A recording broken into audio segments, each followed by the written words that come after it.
2000 ஆண்டுக்கு முந்தது. யாரும் வள்ளுவருடைய அம்மாவுக்கு பிரசவம் பார்த்தவங்க யாருங்க இல்ல.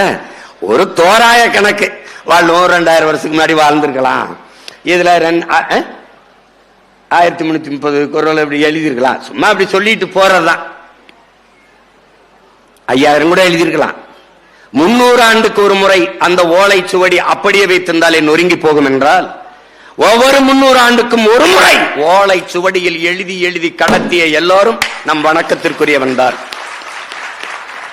நம்ம கைக்கு வந்தது கொஞ்சம். எத்தனை நொறுங்கி போச்சோ, எத்தனை யாகம் வளர்க்கணும் கொளுத்தி தூக்கி போட்டானோ, அது போக நம்ம கைக்கு கிடைச்சிருக்கு.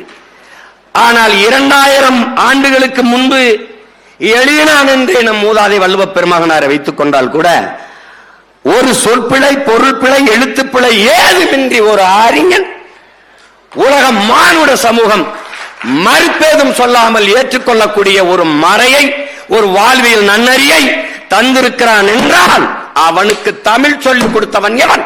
இதைத்தான் இந்த இடம்.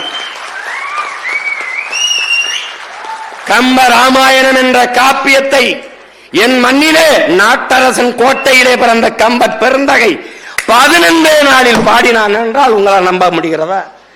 அப்படிப்பட்ட காப்பியத்தை 15 நாளிலே பாடினான் என்றால் கம்பனுக்கு தமிழ் கற்றுக் கொடுத்த ஆசிரியர் பெருமகன் எவனடா? ஔவையின் ஆசிரியர் யார்? சீர்தலை சாத்தனான், இளங்கோவன், இவனுக்கெல்லாம் எவன்டா தமிழ் சொல்லிக் கொடுத்தான்? தேடிப்போ, நீ யார் என்று தெரியும், உன் தொன்மம் தெரியும். எழுத படிக்க தெரியாது இருக்கிற உன் இனத்தின் முன்னோன் உலகத்திற்கு ஒழுக்கம், நாகரிகம், அறிவு, ஆரம் எல்லாவற்றையும் கற்றுக் கொடுத்திருக்கான். ஒரு அரசாட்சி இப்படி செய்யணும், ஒரு உழவன் இப்படி வேளாண்மை செய்யணும், எல்லாத்தையும் பாடி தந்திருக்கிறான்.